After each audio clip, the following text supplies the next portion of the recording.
All right, you ready? No. You're not ready. Well, you're going to be ready. You don't have to be nervous because if it sucks, nobody hears it. It's going to be great. It's going to be great. All right, let's do it.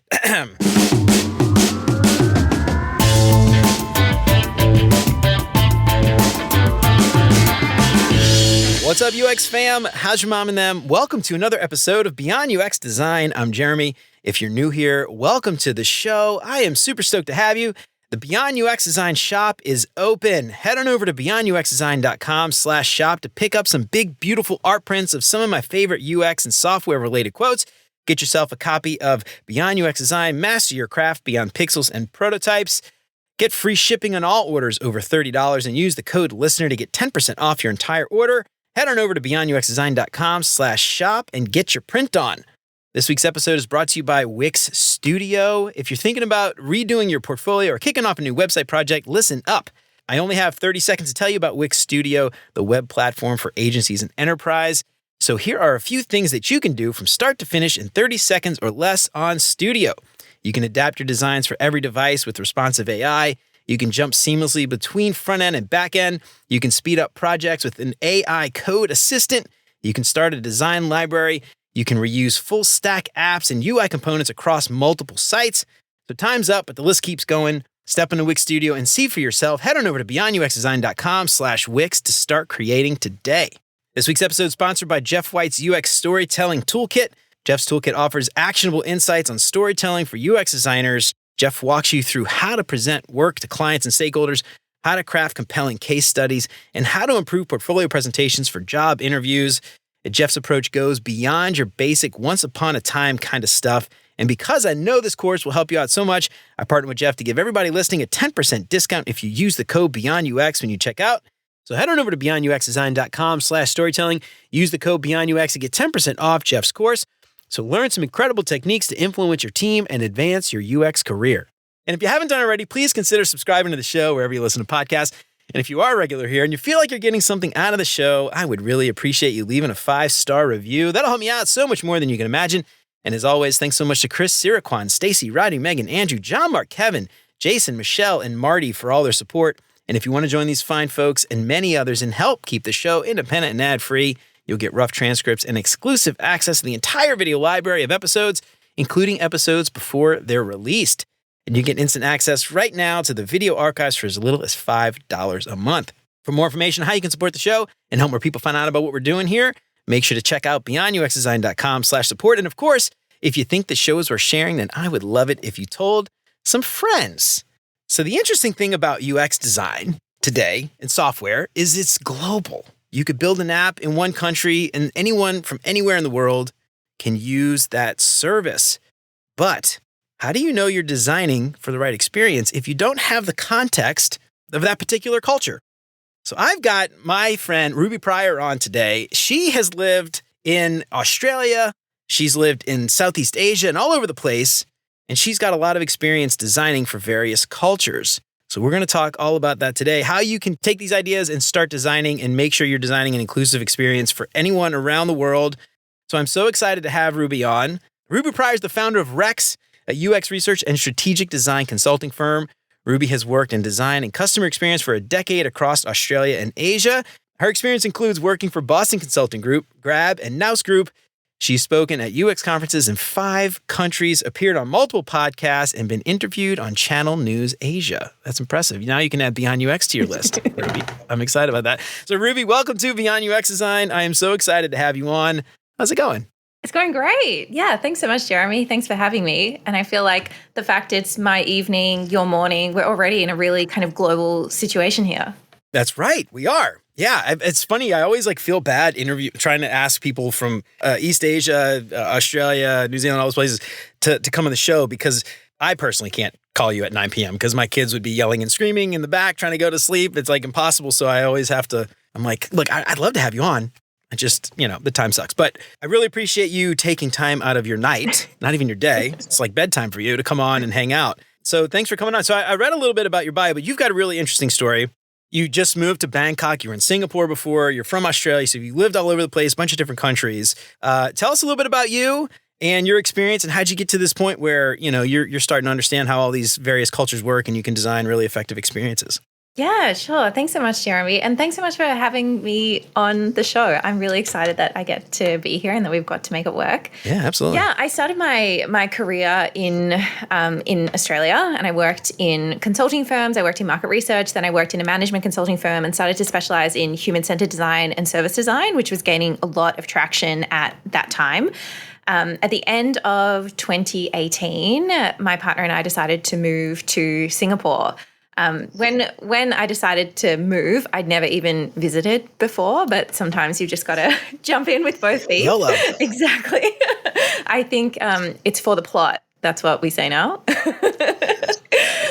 So yeah, I made that move over, and it's just been such an enriching experience, I would say, to live outside of Australia. I was born and raised in Melbourne, Australia. I lived my whole life there, and moving to Asia has been really the first time that I've lived outside of my home country for any extended period of time. So it was 5.5 years. I lived in Singapore, and then just about 6 weeks ago, I moved over to Bangkok, Thailand. And despite being geographically quite close together, there are still lots of differences between living in Singapore and in Thailand. And this is the first country that I've really lived in where English is not the primary language. And so that's adding a whole nother dimension to my own experiences. And I really think that once I left Australia, I started to understand Australian culture. And I think when you are born and raised in that culture, sometimes it can be hard to kind of see it for what it is. But once you leave, you have this experience of realizing and coming to terms, I think, with the fact that a lot of the things that I thought were more or less universal were actually quite culturally determined. And realizing that those things can appear actually really differently in different places around the world has been really eye-opening. No, I'm really excited to have you on a chat about this. So a few weeks back, I had my buddy Joseph on, and we talked about the different cultures and stuff, but as it relates to Northern Europe versus Southern Europe and North America. So I'm really excited to kind of talk about some of these differences between, Australia, which obviously has a lot of Western influence, technically not in the West, but I think often Australia is lumped in with the West, quote unquote. But it's interesting to kind of think about Western culture versus Eastern culture and all this stuff. So I'm really excited to chat about this today. So something that I'm really curious about, just from the beginning, you grew up in Australia, you spent most of your life in Australia. From a UX perspective, what was that kind of like moving now to a place like Singapore in Southeast Asia and having to do UX work from, it seems to me at least, like very different cultures. I'm curious what that experience was like for you, and I don't know what kind of things happened. I mean, I feel like we could talk about this just alone for like an hour, but Yeah. I'm curious. I'm sure you had some interesting anecdotes there. Oh, for sure. Huge change. Like, I think we talk about culture shock as this, as this thing that happens, but I think sometimes talking about it in the specifics can feel kind of difficult. And I think the thing with UX, as with all work, is that it happens inside of organizations, and organizations are made up of people. And one of the small things, I guess, that I noticed really quickly was in Australia, people start work super early. Like, it's very common, I think, for people to be in the office, like definitely by 9 a.m. Having a 9 a.m. meeting is like not that unusual, I would say. Whereas in Southeast Asia, I would say like that was much less common. People would start work a little bit later, but they would also finish work later. So just like the whole kind of work day was just shifted a little bit later. And I think that was one of the first moments of coming to terms with like, oh, I thought just like the corporate world, right? Like people did this thing in a certain way and like this is just how the workday was. But I didn't realize, I guess, how culturally determined actually that was. And I think keeping things like this in mind is really important when we're thinking about designing organizations or designing services and experiences, right? Because if you're having a customer call center and you're thinking about like what are the hours that call center is available and what are the implications of making those the hours of that contact center what they are, both for your customers but also for your staff. So even something like that, like when do different places tend to have ups and downs in their workday, breaks in their workday, starts and ends to their workday, I think that was one of the first things that really stood out to me. I think also, secondly, like what's always really interesting when you move to a new country is you have to set up a new life. You have to do things like get a new bank account. You have to interact with the government. Yeah. You've got to find somewhere to rent. You've got to find an internet provider. Maybe you need to set up insurances. Like all of these things that often I think people do pretty infrequently, you're hit with this huge kind of workload in your own personal life, right? And I think you get exposed really quickly to some of the underlying assumptions in those countries about how products and services should function that then you need to take on board as someone who is designing products and services in those countries as well. So, for example, in Singapore, they have this thing called SingPass, and SingPass is like provided by the government. It's a government service, and it's kind of like an online hub, I guess, for interacting with the government. It's got your identity verification inside, and you use SingPass when you're interacting with pretty much any part of the government, and also when you're doing things that involve KYC. So anytime you're applying for a credit card, anytime you're opening a new bank account, that can all be streamlined so quickly through SingPass. And being a user of SingPass meant that when I was working, for example, I would work in the financial, like the fintech part of Grab when I worked in Singapore. I knew what that was about, right? Like I understood that this would be an assumption of folks in Singapore when interacting with any kind of financial services provider, that SingPass would be part of that experience. So I think my ability then to anticipate that, to be able to converse in that way during UX research sessions was just so much greater because I was living in that reality as well. And I think there's just so much benefit from having folks who have like boots on the ground in those cultural contexts when you are working for a global organization that is trying to design for a lot of these different countries, when you have people who have that lived experience.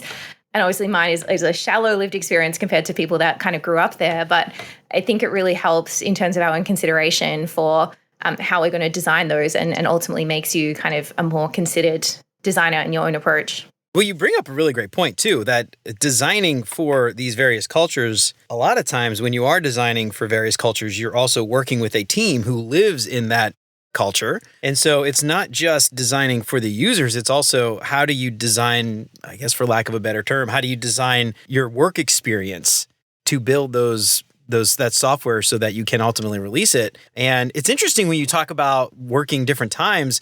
I guess it makes sense. I wonder if there's because, Singapore is financial capital kind of in a way, right? A lot of people from, Europe and North America will deal with Singapore. Do they start late, you think, because they're dealing with those other time zones? So they're trying to align perhaps maybe with that? Totally. Like, absolutely. That could be a factor. Yeah. Singapore is such an international city like that. Like, nearly everyone I feel like is always on calls with other parts of the world and kind of juggling those things. So yeah, that totally could be a factor. Yeah, it's funny when you mentioned, like in Australia, they start really early and you said 9. I was like, oh, wow, that's early. I mean, because like in the States, for me, like everybody kind of starts at 9 o'clock. And, I used to work for a big global conglomerate and we would start 8:30 in the morning sometimes, 8 o'clock meetings. I've had meetings at 7 a.m. No, totally. I think it's like, my litmus test is like how taboo is a 9 a.m. meeting or how taboo is an 8:30 a.m. meeting, right? And in Australia, I think my first job, my official hours were 8:30 to 5:30 in Australia. And that was like completely fine and like normal. And I think, when I say like everyone's in the office by 9, like if you're coming into the office after 9 in Australia, I feel like my experience was pre-COVID. So like maybe things have changed, but it definitely felt like people were in by 9. A lot of folks were in between 8 and 8:30. And there's always a cohort that comes in earlier than that. Whereas I just feel like that bell curve, right, is just like shifted a little bit when it comes to Singapore. Yeah. Well, it's kind of interesting to think about pre and post COVID too, and being in the office versus not. So one of the things that's kind of interesting when we think about this idea of global design, right? We always say, we're not our users. Obviously, if you don't live in a place like Southeast Asia, but you're releasing software for a Southeast Asian culture, we're sort of lumping all those together. But obviously, you mentioned this Singapore, very different from Thailand, very different from Vietnam, very different from Laos, very different from, parts of India and everywhere else, which are also, close proximity. You can't do that without some form of research. So I'm curious from your perspective, like, how do you go about like understanding those things? You could move there and immerse yourself in the culture, kind of ethnography, I guess. But how do you do that if you're remote? Like, is there ways that you found your framework or something where you could talk about maybe that's kind of helped get to a point where you can confidently design and understand? Well, I guess understand first before you design. Yeah, I mean, tough ask for sure. Like there's a loaded question. There's no substitute, I guess, for experiencing those cultures yourself or working with people who have primary experience of those cultures. I think that's always going to be a really rich way to do it. Of course, like user research, there's lots of different ways that can help in that process. And I think doing like in-depth interviews, even if they are remote, is still something that's incredibly useful for coming to terms with what some of those differences might be. Enriching your own exposure to different cultures in any way that you can, be that like reading books, watching movies, like social media accounts that come from creators in lots of different contexts. Like something I really notice is that my algorithm will be different when I'm in Asia versus when I'm back home in Australia. I feel like it must be tagged geographically. And I notice that like different creators get really surfaced when I'm here versus back home. So I don't know if there's a way to like spoof that or to deliberately like follow on TikTok a bunch of creators from the country that you're interested in and people living there, like not people, I guess, traveling there, because obviously that's like a very different kind of experience. But any way that you can kind of vicariously build that understanding, I think is really good. In terms of frameworks that I think are very helpful, a really important book here for me was The Culture Map by Erin Meyer. It is a sensational and really important book for helping understand different cultures. And she has a framework with a number of elements. I think there's about 7 different elements to it, and they are different spectrums along which she plots different countries. So she's done a whole bunch of research, and the book is filled with amazing personal anecdotes from her own time, as well as the results from her research. And I think there are a couple of these cultural dimensions that have very much surfaced for me in my own life, but also in my practice of UX. So one of those is high context cultures and low context cultures. So high context cultures are more indirect. There's more reading in between the lines. There's more use of things like metaphor in communication. Low context cultures tend to be very direct. They tend to say things exactly how they mean them. And there's no room left for interpretation. And the USA is very, very low context. It's like the lowest context culture I think that there is. Really? Okay. Yeah, extremely direct. I mean, I always thought this was maybe an example of it, right? How Americans say like eyeglasses, horseback riding, tuna fish. Like there is no room for interpretation that I mean anything else other than what I have said. Right. I'm not riding the horse anywhere else. My glasses are definitely on my eyes, and the tuna is definitely a fish. Like it is extremely explicit what that means. At the other end of the spectrum, Japan is an incredibly high context culture. And they say that to speak Japanese well, you have to read the air, that there's a lot that is unsaid that is still communicated. And for me, in my own kind of life, Australia is down the lower context end of the spectrum, and most places in Southeast Asia are up the higher end context of the spectrum. And generally, Erin Meyer says in this book, what's really important is not necessarily absolutely where a country kind of lies on the spectrum, but more where do you relatively sit to the country that you're interacting with? Because you could come from a sort of higher context culture, but if you, like Singapore is higher context than Australia, right? But a Singaporean interacting with a Japanese person would still find Japan to be much higher context. So it's all about kind of that variation. And I think, how does that manifest, right, when it comes to UX? So my hypothesis when it comes to UX research is that it means that the likelihood that someone says very specifically and directly exactly what is happening in terms of their own experience is lower.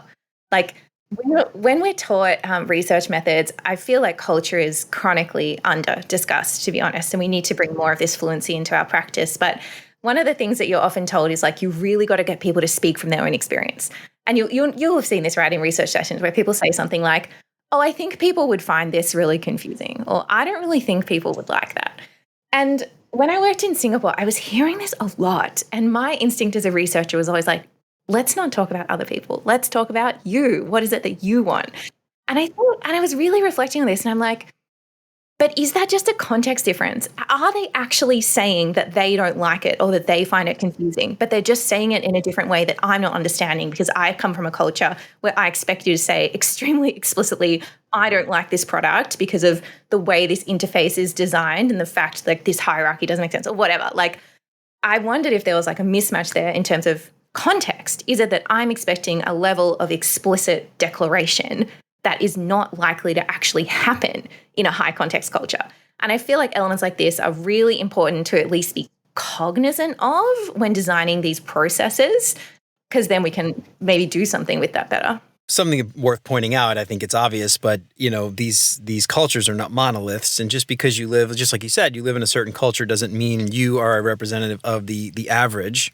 What's interesting, I never thought about this, is if you mentioned viewing TikTok or places where influencers are sharing information and stuff from those various cultures. It's interesting because culture is not geographically isolated, right? Culture can be shared digitally through communication and things like that when you think about it. So, you can't walk down the street and get, it's the see the sights and the smells of the local fishmonger and things like that. But you certainly can get a sense for language and how people communicate and speak through something like social media or TikTok in your example. And I don't think I ever considered that until just now, which is really interesting to kind of think about. There's also sort of this idea, though, and I don't know what it's like in Asia. I imagine it's similar, but in the United States, for instance, the cultures across generations and the way a baby boomer interacts with people and how they communicate versus Gen Z and Gen Alpha, even very, very, very different, even within that same geographic region. And so it's kind of interesting. I don't know if you've experienced that with generational divides. Is that a similar kind of thing in Asia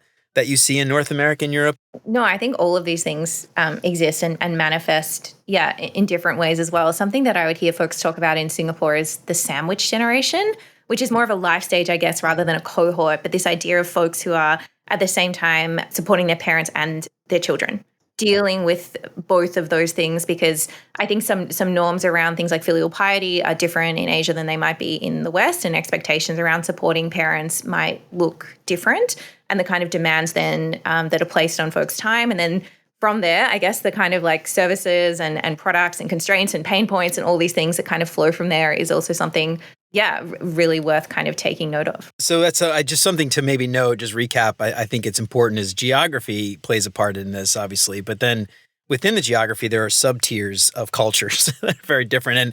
And, I'm sure it's similar. I mean, this is the way in the United States, even within those geographies, there are different cultures, right? The South versus the North, or the West Coast versus the East Coast. And somebody from Alabama, Southern Alabama, is going to be very different from somebody in New York City, even though they both live within the United States and they might be the same exact generation, the same age. They're still very, very different. Hugely, of course. It's. I always think about this when I go to a place like get Indian food. And you go and you order Indian food, and there's this tiny little menu of maybe 15, 20 dishes. But when you think about India, I imagine East Asia is very similar. India, how do you like combine a monolith like India with all these different cultures and subcultures and languages even? They all speak different languages within one country that is India.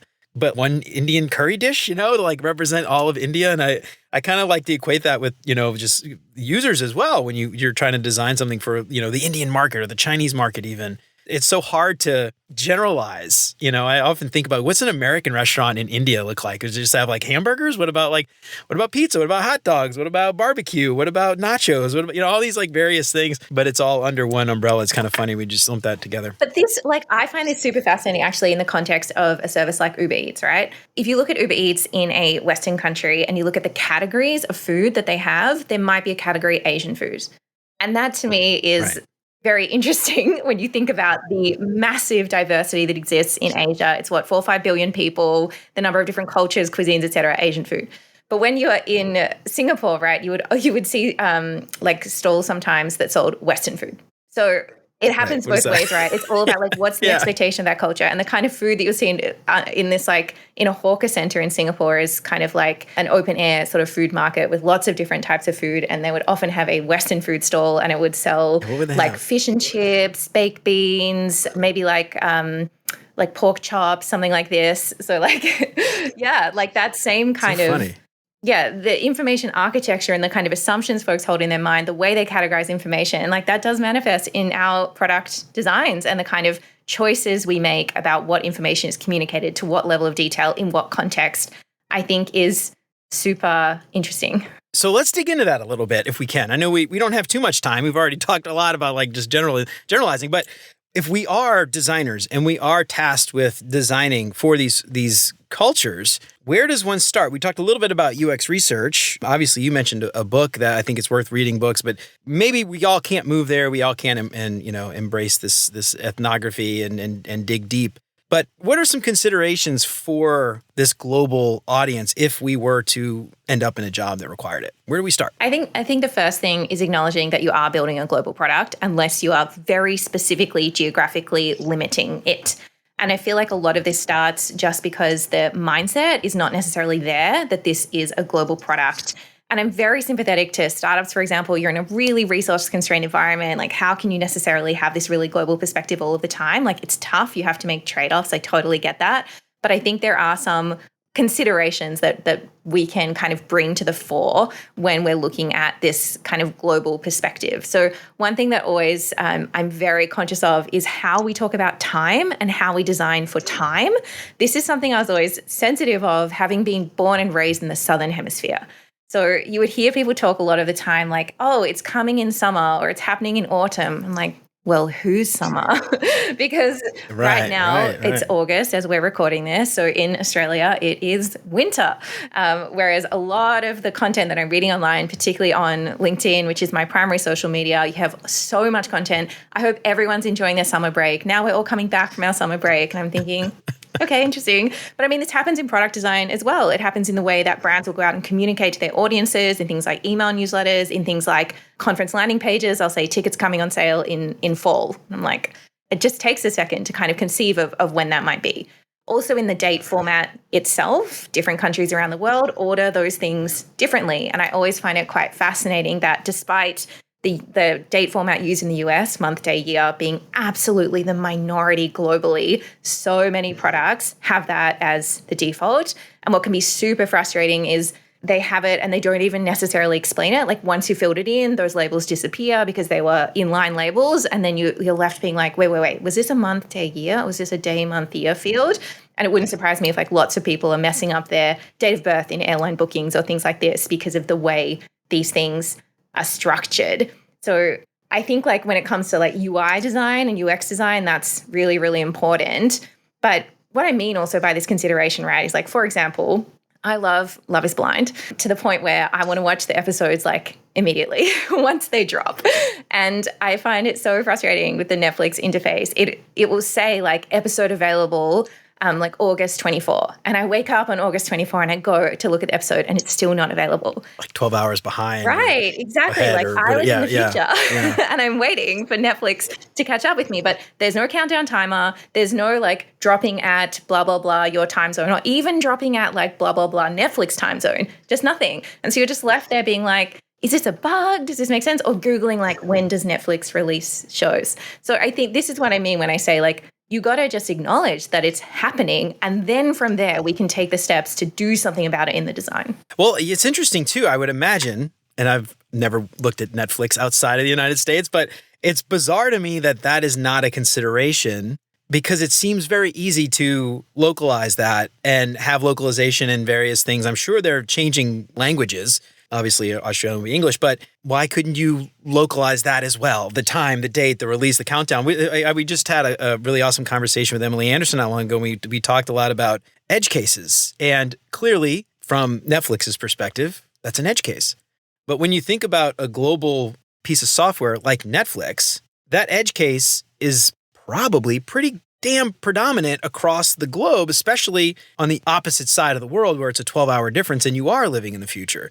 And it's kind of interesting. I find that fascinating that Netflix did not consider that. That blows my mind that a company like Netflix, who touts its usability and UX and all that, never considered that. That's insane. They also use American date formats, so they've got a few points of consideration. Yeah, this is something I want to talk about because I used to work for big, large global conglomerate. And this conglomerate had offices and shops all over the world, but it was very, very, very American-centric, right? We didn't localize language. Everyone had to speak English. We had some shops where, the repair manuals for these components, these jet engine components, had to be translated into Chinese or Portuguese in Brazil or Hungarian and stuff like that. But for the most part, the interface was never localized. It was never something we took into consideration. And always, we would get people confused constantly about date formats because we would use two-digit dates. And obviously in America, we put month, day, year. But in most other countries around the world, they put day, month, year. So, 0102 2024 is that January 2nd or is it February 1st? And constantly people would screw that up and we'd end up with all kinds of just, even for the business, I mean, this is something to consider beyond just the experience. The data was bad because the data was wrong because someone would input the wrong thing simply because nobody accounted for it instead of putting, '01, '02 instead of, Jan '02 or Feb '01 or whatever. So it's just, I don't know, I experienced that firsthand. It's just even kind of goes beyond the user experience. And I think it moves towards, business value. That's maybe a good way to kind of like push that. So this is kind of interesting. I want to talk a little bit about this idea though. And I think this applies directly when we talk about global. I talk a lot about service design. I know you talk a lot about service design. And what I love about service design is, you go up a level, you zoom out, you think past just the simple interface and the button and the border radius and all that stuff. And you think, what happens before, what happens after, what's the larger context? And as I'm thinking about you talking about, global design, something that kind of strikes me is this idea, how important something like service design would be in a global context for you to understand those things outside of the interface. I wonder if you could talk a little bit more about that and your experience there and how designers can start to maybe think more like a service designer, even if that's not really your job.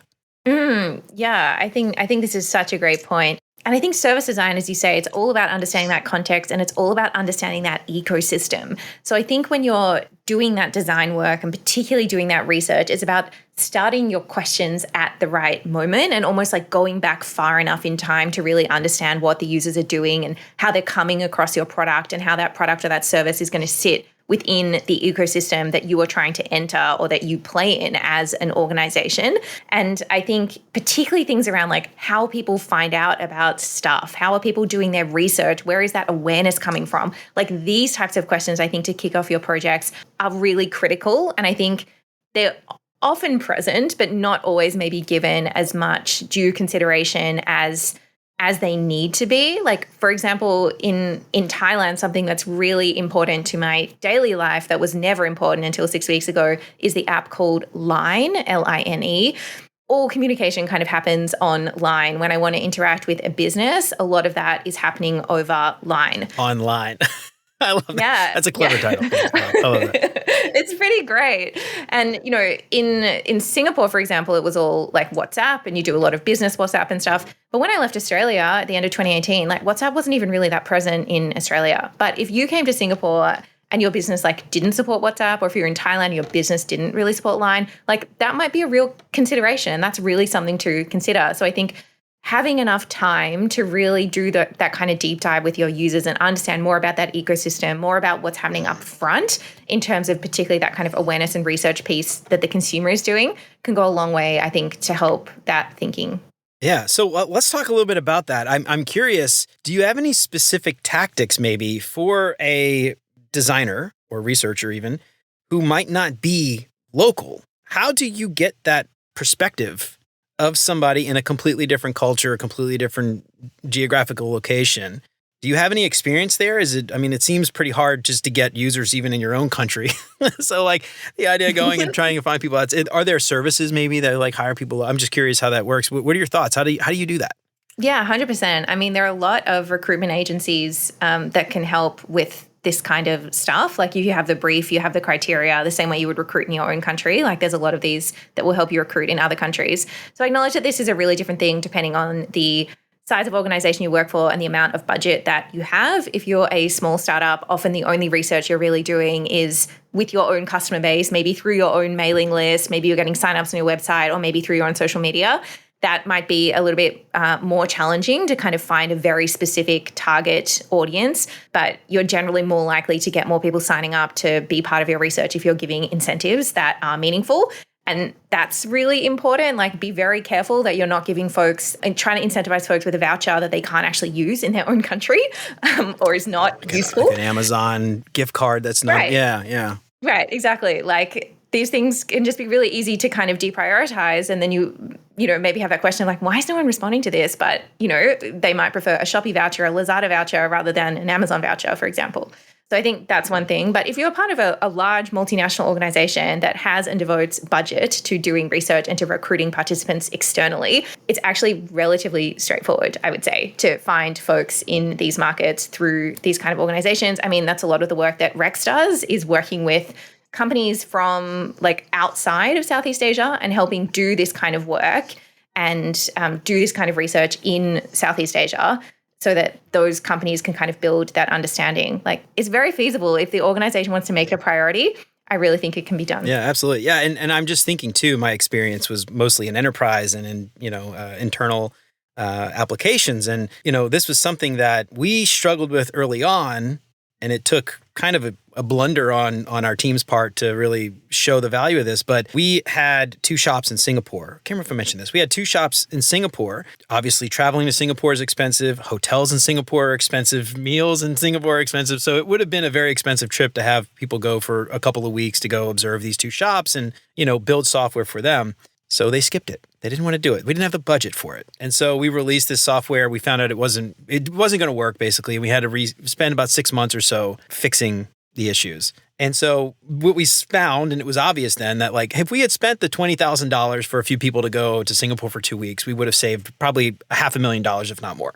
And so that's something to think about, even internally, for when you do work for a large multinational conglomerate and you do have these shops, you have a captive audience, and there's no reason not to spend a few $1,000s to travel and observe. Because even inside of a company, and these are all the same employees of the same company, those cultures are very different. The way they work is very different. The way that they want to work is very different. And you coming in, and this has happened a lot, we try to force a process, and they're like, we're not doing that. And they wouldn't do it. And so anyway, it's just something to think about when you work for a large enterprise company. Some of you are probably listening, probably do. You've got that captive audience. Take advantage of that and get a free international trip out of it. You can spend some time and hang out in Singapore for a couple of weeks. But I don't know. That's just something to think about. Just even if you are internal, those teams are still going to be very different, and the way they work are going to be very different, regardless if they're employees of the same company or not. And I think you've raised such an important point here, Jeremy, that like people talk a lot about wanting to quantify the impact UX makes and UX research makes on an organization.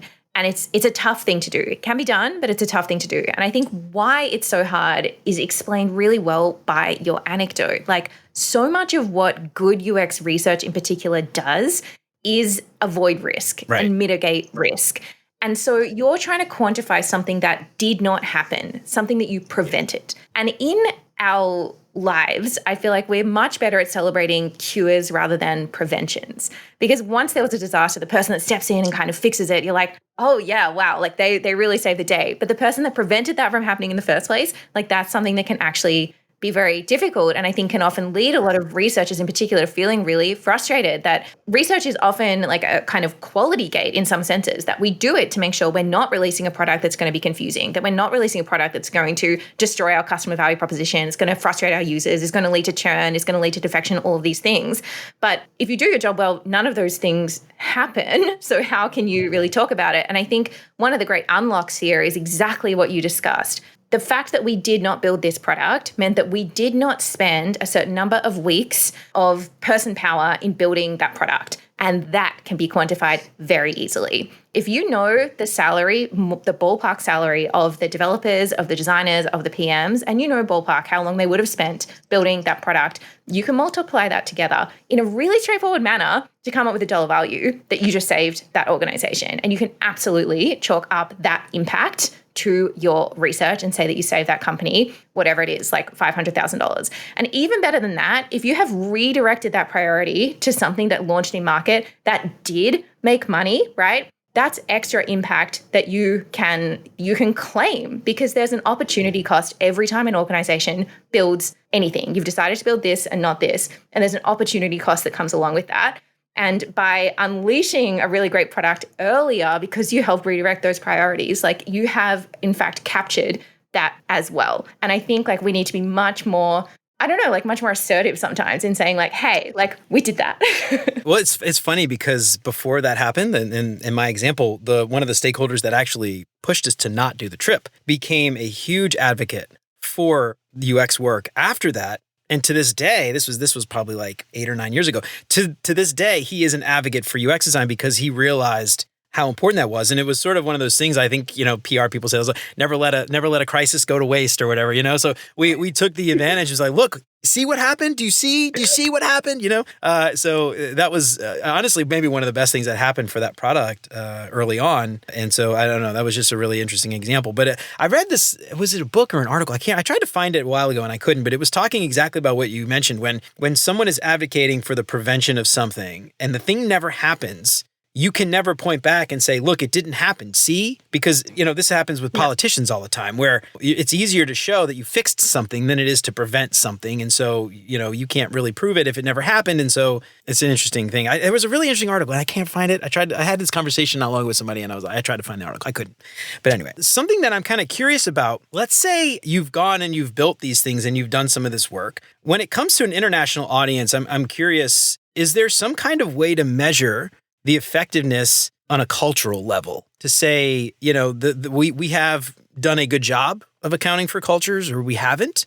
Is there a way to do that? Is it no different than just normal UX measuring? I'm curious what your thoughts are. Is there some kind of special thing for international audiences? This is a really fascinating question.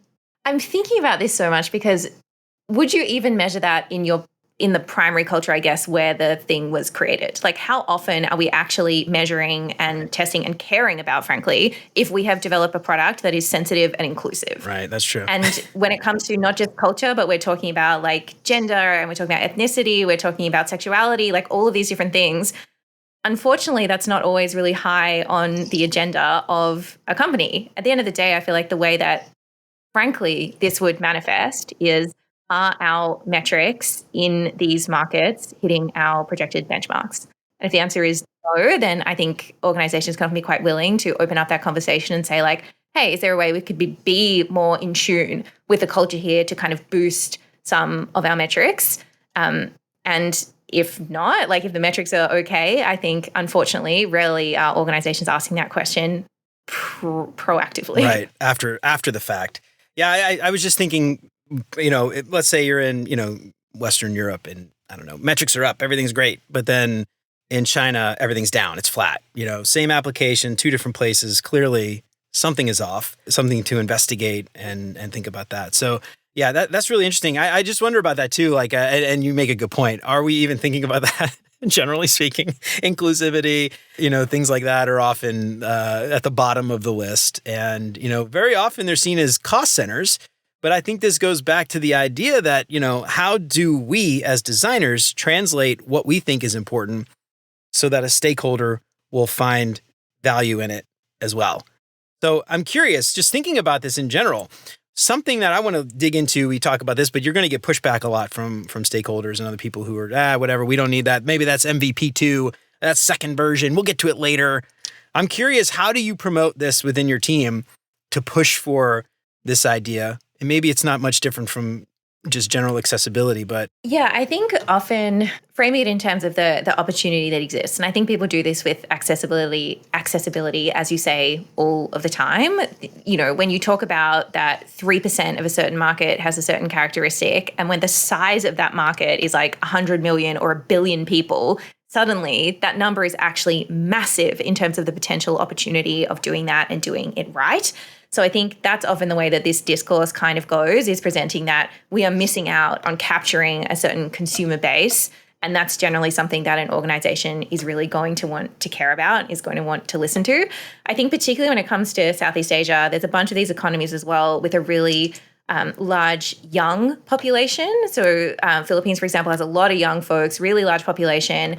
So there's a lot of like potential, I guess, in that market from a kind of company's perspective to get in and to be part of a real growing, kind of a growing country and a growing population. Whereas many other markets in Asia, in the West, et cetera, that's not always necessarily the case with aging populations and potentially, slowing birth rates and things like this. So I think there are ways to kind of frame this, I think, in terms of an opportunity. So I think that's kind of the first response. The second response would be like, sometimes these interventions can be incredibly small and yet still really impactful.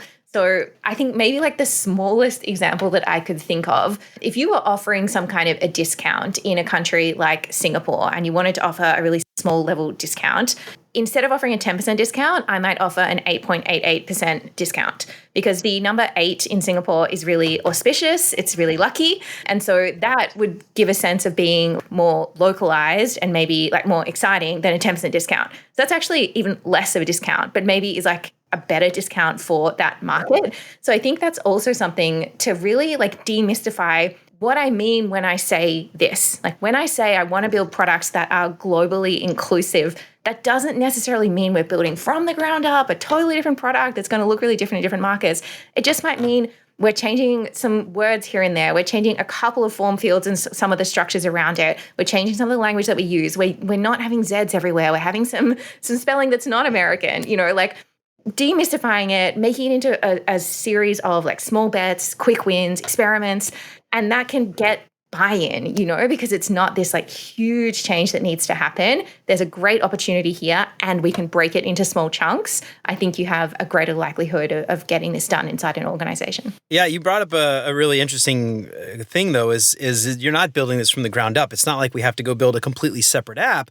What can you do within the framework of your current application to not exclude people? Because often it's not even about trying to include them. It's about not excluding them. And I'm thinking off the top of my head, there was a campaign recently, my name's not a typo, right? Where I've got an African name with a lot of, apostrophes or accents that is often going to show up with a red squiggly line. Obviously, that's a system level thing. That's hard for you from a, thing. But then there's also, I remember hearing, maybe this was the same campaign, I can't remember, but my surname is 2 letters. I'm in China, Xi, for instance, XI. I can't create an account because my last name doesn't have 3 letters, So thinking about that, and it's often like you just made me think of this. It's often not even about including, it's about not excluding them, going out of your way to include them. It's about how do you keep them from being excluded in the first place. So I don't know. So the naming convention, that's an interesting one that I think is something that probably very easy to fix. Totally. Like I think there's some quick wins in there. Like, the 2-letter surname I think is a really great example, including diacritics, all of these the accents and the marks that go on letters is also like absolutely critical. But I think also the language we use around names is really important. So often you'll see things labeled first name and last name, and that actually isn't necessarily as clear in all cultures as we might expect. So, for example, a lot of folks in Japan and maybe in China would use family name and then given name. That would be the order of address. So, for example, it's like Abe Shinzo, not Shinzo Abe, is like the preferred term of address for a political leader, right? And that, I think, manifests in UX all the time. Like when you're filling out your name anywhere and it's just first name, last name, I always have this moment of like, which way round? And in Asia, like often I will get emails that are addressed Hi, Pryor, right? Because they just go straight for my last name. And that always gives me a moment of like, I mean, why not? Like there is no universal like norm that everyone is going to find suits them. And, maybe in the future, we're going to have like a lot more of these kind of flexible interfaces and flexible communications that are more adaptive. But where you're making one single like broad brush decision for all of your users, you're definitely excluding someone and someone's going to read that and be like, doesn't feel right. Yeah. And this goes back to the conversation I think that we had with Emily about edge cases, and something that was kind of a topic there was, being the one who's constantly bringing this up, you start to be like a pessimist. And so it's like, how do you say this in a way that like, shows the business value of the pessimism, I guess, in a way, so that you're not the one just always complaining, oh, we always miss this, we always do that. I don't know. It's very hard. It's like, it's a fine line to balance. And often I think a lot of designers just get beat down so much that they just stop and they're just like, whatever, I don't care. I tried, which is unfortunate because we're leaving a lot of potential, revenue stream essentially out of the conversation. So I think that's really important. So Ruby, we've been talking for a little bit now. I've got some questions that I like to ask all my guests to help our listeners get to know our guests a little bit better. But before we do that, is there anything else that we didn't get to cover that you think is really critical to this conversation and you want people to know? I really want everyone to know that a lot of countries around the world use the dollar sign to communicate their currency, and those currencies are very different from each other. So if you are designing an interface that has money involved in it at all, please specify whose dollars you are referring to. Australia uses the dollar, Singapore uses the dollar, New Zealand uses the dollar, Canada, the US, et cetera, et cetera. And it is a huge pain point, I think, for folks from these countries when you're online shopping. And I know for me, often I get sticker shock at the end when it actually hits my credit card and I realize I wasn't browsing in the currency I thought I was. Oh, right. Yes. Yeah, because I thought I was looking, when I lived in Singapore, I assumed that I was browsing in Singapore dollars, and an American dollar is like stronger than a Singapore dollar. So it was a very rude shock sometimes when you saw the bill. And this is a real issue. Like in Australia, Airbnb used to have all of their prices in USD, but they didn't make it clear. And they actually got taken to court for this, for like misleading advertising, I guess, around their prices. And they got fined a lot of money for it. So it really, really matters. And this is what I mean by like questioning these assumptions. And from the get-go, you have to understand that if you have a global audience, they're going to have these different perspectives. So specify. All you needed was to put a USD or a US at the end of that or the start of that, and it would have been super clear. But that's an important one to keep in mind. Yeah, that's interesting. Yeah, there's something that I always think about when it comes to just any decision, really. But I think especially in this case is, asking the question, what if we're wrong?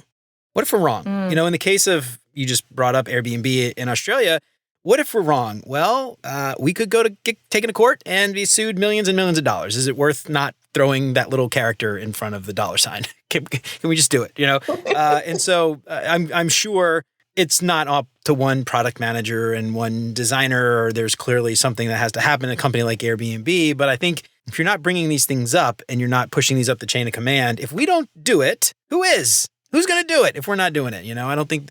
Maybe some developers would, I'm sure.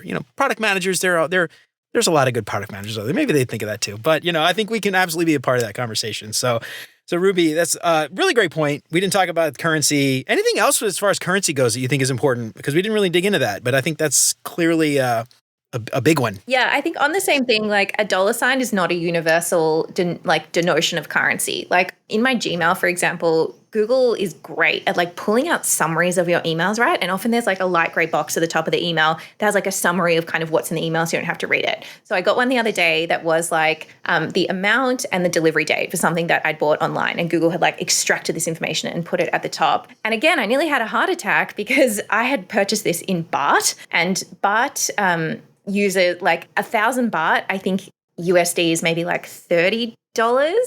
So, many more baht per dollar.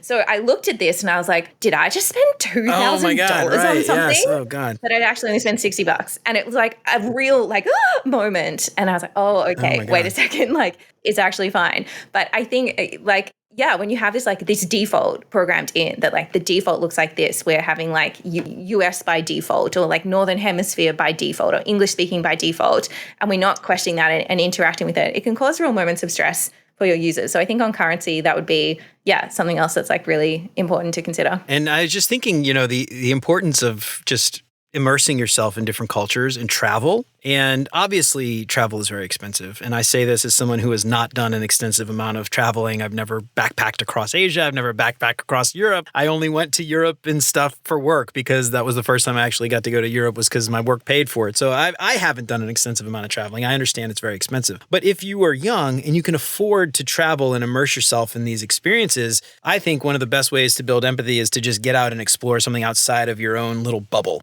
And if you have the opportunity and you can afford to do it, I think that's money much better spent than buying a new iPhone or a new gaming system or something like that. That's my personal advice. That's something I would tell my kids. Anyway, maybe, I don't know if you have any interesting thoughts here, but. Yeah, the other really awesome empathy building tool is fiction books. Okay. And I am a massive advocate of reading fiction. And I think in our world these days, people are so focused on productivity. They always feel like they need to be reading a book that's going to directly teach them the thing. Business book, yeah. Yeah, 101 strategy frameworks to change your life. And like, that's great. If you want to read personal productivity and self-help books, like that's awesome. But I think fiction is so incredibly powerful, and there is a large body of research around the role that fiction plays in building empathy. And the mechanism is like, there's something about having space to grapple with someone else's story from their point of view in this book. And it may be totally biased because it's the character's point of view. in your own head, in your own time. Like there's something about all of those things coming together that is such a wonderful, wonderful tool for building empathy and building understanding of different cultures. So I totally echo you, Jeremy. I know travel is not something that is affordable or feasible for so many different people, but I really think read fiction from diverse authors from regions that you don't usually read from different countries, different places, different genders. There is so much amazing stuff that you will absorb through that process. And I think often you absorb and retain a lot more actually from reading fiction. The story stays with you better than if you just read a world history book or a political history book. I think there's something about reading fiction that's really effective in this exercise. Well, stay tuned because I got a question for you about your favorite non-design book. So don't answer that yet. All right. So Ruby, this has been awesome. And I think that's a really great tip. If you can't actually make it, you can make it in your head. You can travel in your head and you can travel anywhere, anytime, any place, all from reading a book. LeVar Burton would be singing your praise right now if he was here.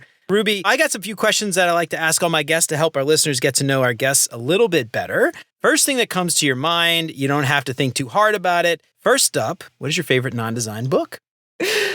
This is such a hard question. I'm a voracious reader.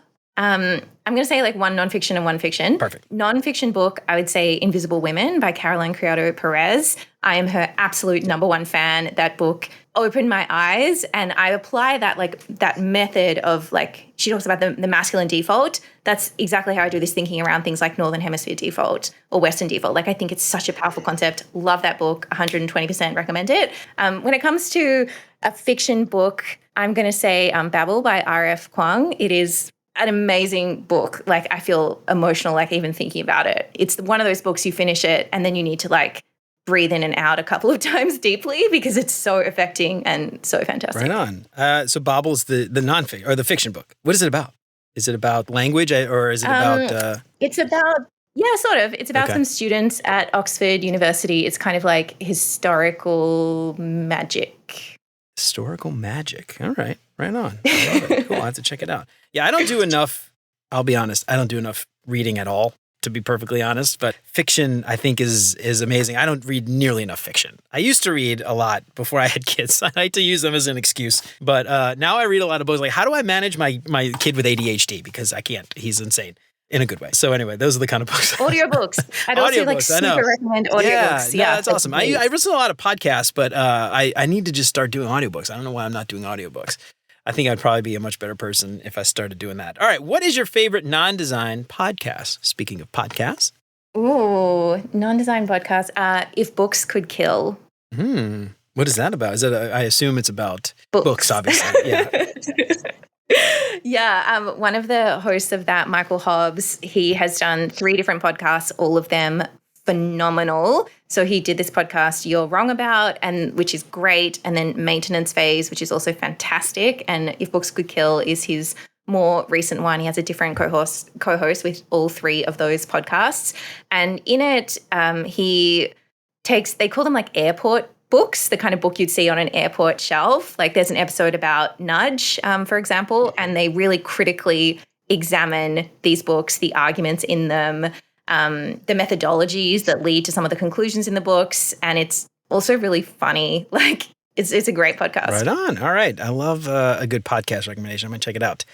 What is your favorite meal? This could be something you've cooked, something your grandma used to cook. Could be something in one of the cities you've traveled to. Favorite meal? Yeah, I feel like this is so hard. I mean, I love Thai food. Obviously, I'm eating a lot of it right now. I love som tam, which is a green papaya spicy salad and green mango salad as well. These quintessentially Thai flavors, the hot, salty, spicy, sweet all together. I love that. Huge fan of Thai food. I love it. Yeah, well, you're in the perfect place for Thai food. Yeah. Something most Thai is a similar kind of thing to well, on a smaller scale, I guess. But when you go to a Thai restaurant in the States, it's usually not very Thai. It's usually with Southern Thai, I think, but Northern Thai, very different. I guess you're in Bangkok, which is, I looked on a map before, it's right in the middle kind of. So I imagine you get sort of a Southern and Northern kind of Thai kind of influence, I guess, in Bangkok. But I love Thai food. Yeah. There was a place in Portland, Oregon called Pak Pak, which was Northern Thai. restaurant. And it was one of the best meals I think I've ever had in my entire life. It was so good. I can't even describe how good it was. It was just like one of my. They had this. I don't know if this is like something they just did or something maybe they drinking vinegar. Is that something that they drink in? Is that something? Oh, I haven't seen that. But it was like diluted vinegar, but it was sort of like sweet. It was sweetened, but it was sort of sour in a way. And anyway, really good. I don't know. I never had it before. I just assumed that was a Thai thing. I guess it's not. All right. What is your favorite vacation spot? This is like I feel like a war inside me between like nostalgia and like modern choices. I love Apollo Bay in Victoria, Australia. I used to go there with my family all the time when I was a kid.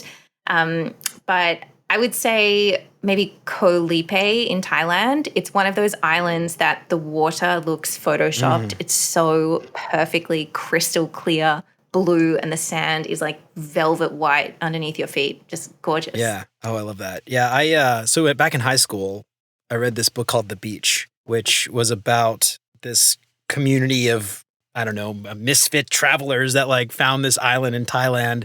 And it actually ended up being a book. And I think a movie. Leonardo DiCaprio was in it. The movie was not nearly as good as the book. I read the book before the movie came out. But anyway, it was all about like beaches in Thailand and all that stuff. And anyway, when the movie came out, I was like, oh my God, it's so pretty. I wanted to go. And I never made it to Thailand. But apparently that beach. Not yet. Yes, yeah, exactly. But when the movie came out, that beach got like overrun with tourists and they had to like close it. And they were like, no more tourists, because they actually filmed it in Thailand. Anyway, movies. Yeah, the new White Lotus is being filmed in Thailand. So there's going to be a huge influx of tourists soon. Fun. I don't know if that's good or bad. Just as long as they don't destroy anything. All right. What is your favorite design tool that is not Figma? Oh, great question again. I mean, I feel like saying Fig Jam is going to be a cop-out. Technically Figma. You can go with Miro. But I mean, like, yeah, like we've talked about this before in terms of like UX work being so different from Figma and like UI design work. And like, I don't use Figma that much in my practice because I'm not a UI designer. And because I spend so much of my career outside of tech, there's a lot of design work I think that happens outside of building interfaces, particularly in like digital transformation and that kind of like user experience work where I've done most of my career. And often I've just been incredibly tool agnostic, to be honest. Like at the end of the day, my favorite tool has got to be a pen and paper. Like can't beat it for getting unstuck. Yeah. Pen and paper. I love it. That's a good answer. Yeah. That's one of my favorite answers. All right, Ruby. So this has been really fun. Learned a lot talking to you. Thank you so much for coming on. Before you get out of here, let everybody know where they can find you. Give Rex a plug. Let everybody know if they want to hire you, do some consulting work. Give yourself a plug. Absolutely. So find me on LinkedIn. That is my main platform. You can find me also on TikTok. I'm at Before Ruby. That's a pun based on my name. You get it? Ruby Pryor, Before Ruby. I get it.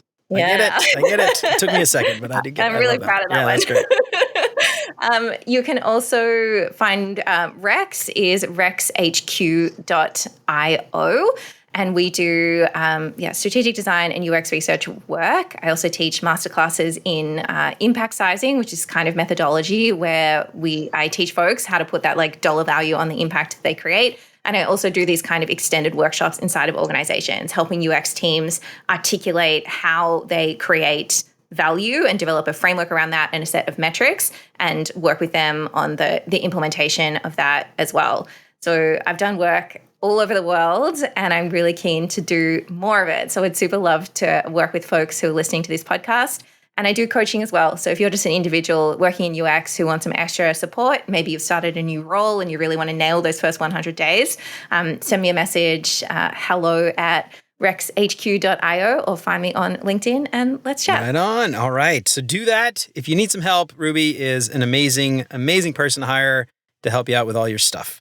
So Ruby, thanks so much for coming on. Oh, you know what's funny? I had this thought. So this is like a play on your TikTok before Ruby. I always make these jokes about like cover bands.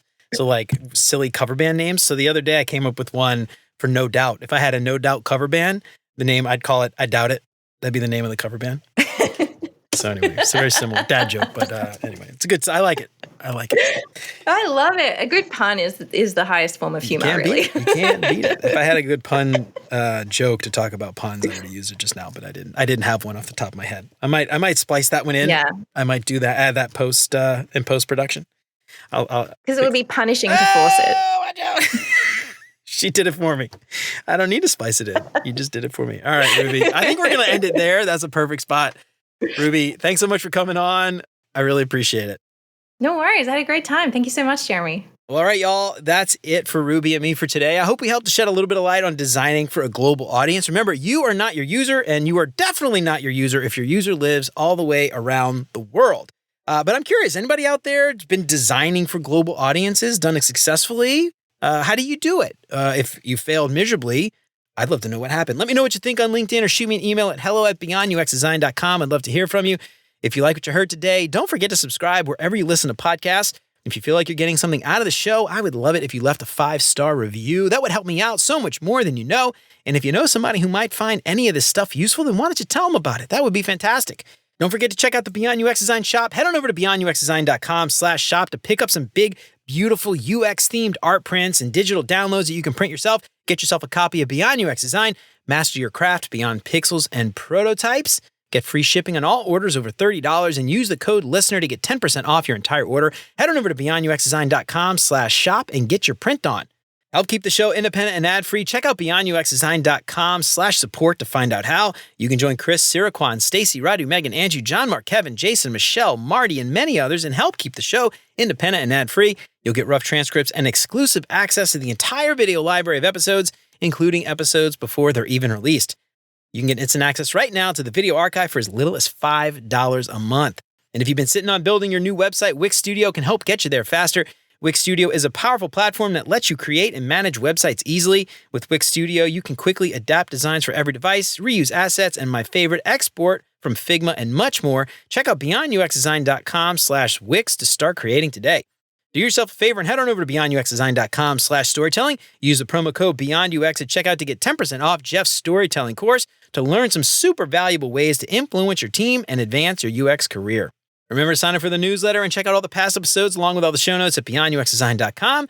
I hope you keep coming back for more great UX tips from Beyond UX Design. And until next time, remember, you're more than a designer because there's more to UX and design. I'll see you around. Take care, y'all.